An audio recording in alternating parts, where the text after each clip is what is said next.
Over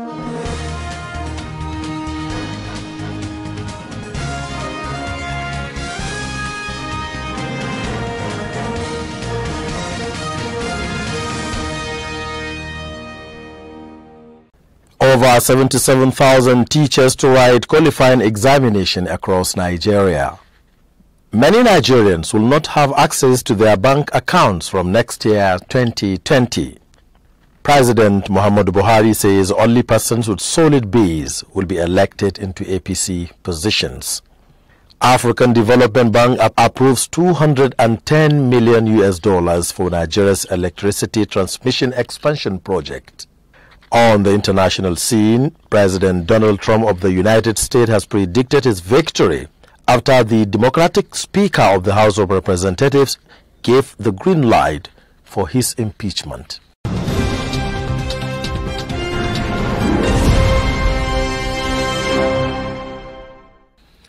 Welcome to Standard Voice Television News. My name is Sani Ahmed Sambo. The Registrar, Teachers Registration Council of Nigeria (TRCN), Professor Josiah Ajiboye, on Thursday said a total of 77,827 candidates have registered for the December Professional Qualifying Examination (PQE). Professor Ajiboye, who made this known in Abuja during a press conference, said the council had recently recorded an increase in the number of candidates registering for the examination. He added that the government would not shift the 31st December deadline to do away with unlicensed teachers in schools in Nigeria. He said the 21st December time limit was given by the National Council on Education and the deadline stands so as to end quackery in the teaching profession in Nigeria. Professor Ajiboye stated that a total number of 47 computer-based test centers will be used for the examination, adding that Lagos State recorded the highest number of candidates with 8,223 and Oyo State has 5,599 candidates, while Sokoto State has the least with only 360 candidates. The TRCN registrar stated that private schools had the largest number of candidates in the examination, which began on December 5th and will end on Saturday, 7th December 2019. He said private schools register more candidates to show that their teachers are responding more, even though the December deadline was considered to be last professional qualifying examination. The council would consider reviewing its decision based on demand. Nigerians are in for a shock as the finance bill currently passed by the National Assembly has amended Section 33, 49 and 58 of the Personal Income Tax Act. Individuals are therefore required to produce their tax identification number (TIN) before they can operate existing or new bank accounts in Nigeria. The Minister of Finance, Zainab Ahmad, who made this known to the public, explained that registered business that have dealings with government are likely to have their TIN number, so they should not have issues. The idea of this new law is to get more Nigerians into the tax net. She revealed that bank users must provide their evidence of tax payment as a condition for operating bank account as from January 2020, according to the financial bill passed by the National Assembly of Nigeria. According to the bill submitted to the lawmakers with budget 2020 by President Muhammadu Buhari, is designed to improve financial operations of the country and streamline the Nigeria's tax regime. It is expected to be signed with the budget before the end of the month to actualize the return to January-December budget cycle. President Muhammadu Buhari has appealed to state government to simplify the process of land ownership in their domains to enable more Nigerians access bank facilities for affordable homes. Receiving the Governing Council of the Chartered Institute of Bankers of Nigeria, led by the chairman, Dr. Uche Olowo, the president expressed concern on some challenges such as land and other collateral-related issues hindering the banking industry's ability to lend to the real sector. He said the government is also facing such challenges in its various affordable housing programs and urged state government to assist by simplifying and rationalizing land matters. Commending the banking industry for increasing their lending in key job-creating areas such as agriculture in the last 4 years, the president welcomed their collaboration with the Central Bank of Nigeria in this regard, noting that the partnership had been a key anchor to the food security program of the present administration. The president noted that the nation could only become self-sufficient in food by deploying capital to the right areas and implore the banking community to keep the trend up, affirming that the banking sector is critical to the economic development of any society.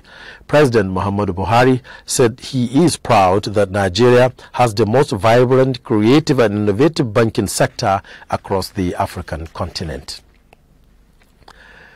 The Civil Defense, Correctional, Fire and Immigration Services Board has approved the suspension of 7 senior officers of Nigerian Correctional Service over the electrocution of 5 inmates in Ikoyi, Lagos State. Also suspended is 1 junior personnel of the service over the unfortunate incident. The Public Relations Officer of the NCOS, Mr. Francis Enobore, who disclosed this in a statement on Friday in Abuja, said that the suspension was to facilitate unfettered investigation into the unfortunate incident. The PRO said that the suspension letter was signed by the Secretary of the Board, Malam Hassan Yakmut, adding that the affected officers were placed on suspension pending determination of Discipline and General Purpose Committee of the Board. News Agency of Nigeria reported that the Controller General NCOS, Mr. Jafar Ahmad, ordered investigation into the electrocution of 5 inmates of Ikoyi Medium Security Custodial Center of Lagos Command on December 2nd, 2019. The Board of Directors of the African Development Bank has approved $210 million financing package for the Nigeria Transmission Expansion Project, NTEP. The bank, in a statement issued on Friday, said that the package sought to rehabilitate and upgrade the nation's power lines and improve distribution and supply across the country. According to AFDB, the project, which will run across Kano, Kaduna, Delta, Anambra, Imo, Abia, will improve the capacity and reliability of the Nigerian transmission grid where it is most considered. The NTEP is part of $1.6 billion Transmission, Rehabilitation and Expansion Program, TREP. The statement quoted Ibrima, AFDB Senior Director for Nigeria, as saying that the project will reduce Nigeria's power deficit. Nigerians and their businesses spend $14 billion annually on inefficient and expensive petrol or diesel-powered generators. The report said the project would contribute significantly to the reduction of Nigeria's power deficit, decrease air and noise pollution, and reduce the cost of doing businesses in Nigeria. The federal government has approved additional flight frequencies for some African airlines operating in Nigeria for the Christmas and New Year season. The Director, Consumer Protection, Nigerian Civil Aviation Authority, Adamu Abdullahi, who made this known, said during the period, many Nigerians travel and some airlines deploy certain aircrafts not big enough to accommodate both passengers and their luggage.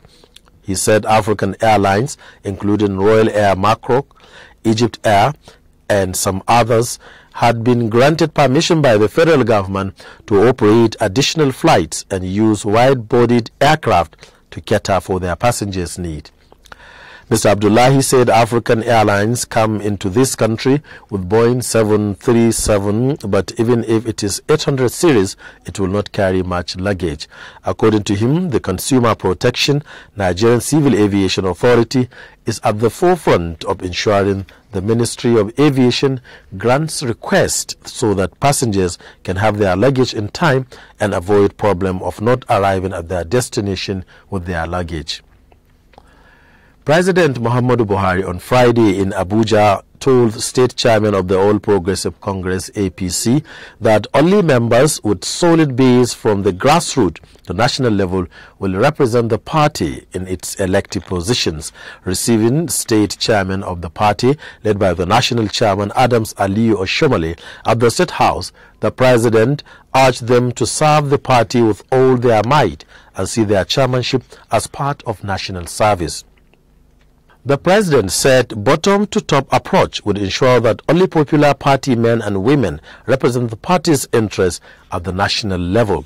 According to the president, this is necessary so that Nigerians will know and understand whoever sits in their states has the support of their respective constituencies from the state to the local government and wards as well as polling units. In his remark, the national chairman, Comrade Adams Aliyu Oshomole, said the National Working Committee of the party had decided to extend support on a monthly basis to all state chairmen to enable them run their respective offices effectively. On the international scene, President Donald Trump of the United States of America has predicted his victory after the Democratic Speaker of the House of Representatives gave the green light for his impeachment. It could be recalled that Speaker Nancy Pelosi earlier asked her party to draft articles of impeachment based on allegations that Trump abused his office by pressurizing Ukraine into a scheme to embarrass one of his main opponents for re-election next year. While impeachment is expected to pass in the Democratic-led House, the Senate is held by a Republican majority and would likely acquit the U.S. president as his 2020 re-election campaign gathers pace. President Donald Trump has tweeted that the radical left Democrats have just announced that they were going to seek for his impeachment over nothing. Echoing a frequent Republican argument, he said that the important and seldom used act of impeachment will be used routinely to attack future president. That's the news.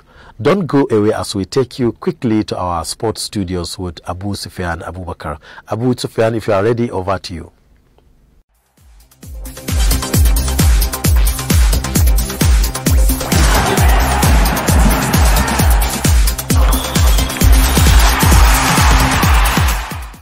Thank you, Mr. Sani Sambu. I am Abu Sufyan Abubakar and I am with the sports updates as usual. In the English Premier League, Arsenal FC lost at home to Brighton and Hove Albion on Thursday. O'Connolly of Brighton and Hove Albion scored the first goal of the game in the opening 20 minutes before half-time. Lacazette, the French striker, equalized for Arsenal. The game was 1-1 at half-time and for almost most part of the game. But a few minutes before the final whistle of the game, another French striker, Maupay, scored the winner for Brighton and Hove Albion. This is the first time Brighton and Hove Albion has won a game against the top 6 sides in the English Premier League. This defeat means Arsenal are still 8th on the English Premier League log and yet to win any of their last 5 English Premier League games. And just in, Everton FC have sacked head coach Marco Silva. Marco Silva has been sacked after a poor run of form with the Toffees. Everton currently sit in the relegation zone and are yet to win a game in their last 7 games as well. The club's assistant coach is now in charge of the team, pending when they find the right man for the job, according to the club president. And in the ongoing Standard Voice television football competition, Gusau Celebrities on Thursday defeated BZFC 5-0. A particular player named Abu Messi scored all the 5 goals in the game. Abu Messi had 2 goals in the competition earlier before the game and now leads the top goal scoring log with 7 goals. The second name on the log has only 2 goals. As it stands, Zamcharity, Damba FC, Famous Zamfarians and Gusau Celebrities are the teams that have qualified for the semi-finals. Zamcharity will face Damba FC on Monday, while Famous Zamfarians will play Gusau Celebrities on Tuesday. All these matches will be played at the amusement park football field Gusau. For those interested to watch the game, the matches start by 4:30 p.m. And that's all we have on sports today. Back to Mr. Sani Sambu. Thank you, Abu Sufyan, with that sports news. But before we go, a quick look at the top stories. Over 77,000 teachers to write qualifying examination across Nigeria. Many Nigerians will not have access to their bank accounts from next year, 2020. President Muhammadu Buhari says only persons with solid base will be elected into APC positions. African Development Bank approves $210 million for Nigeria's electricity transmission expansion project. And lastly, on the international scene, you have heard that President Donald Trump of the United States has predicted his victory after Democratic Speaker of the House of Representatives gave a green light for his impeachment. That's the news. Thanks for watching and goodbye.